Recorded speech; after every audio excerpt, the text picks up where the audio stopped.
ప్రజా express news.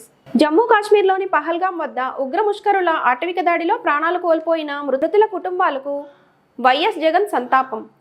YSR జిల్లా ప్రొద్దుటూరు, తిరుపతి జిల్లా వెంకటగిరి మున్సిపాలిటీలు, అనంతపురం జిల్లా కందుబూరు, తిరుపతి రూరల్ వైఎస్ఆర్సీపీ స్థానిక సంస్థల ప్రజాప్రతినిధులతో వైఎస్ జగన్ సమావేశం ప్రారంభంలో జమ్మూ కాశ్మీర్లోని పహల్గాం వద్ద ఉగ్ర ముష్కరులు ఆటవిక దాడిలో ప్రాణాలు కోల్పోయిన మృతుల కుటుంబాలకు సంతాపంగా మౌనం పాటించి నివాళులర్పించి సమావేశం ప్రారంభించిన వైఎస్ జగన్. పహల్గాంలో జరిగిన ఘటన మనం అందరికీ తెలిసిన విషయమే.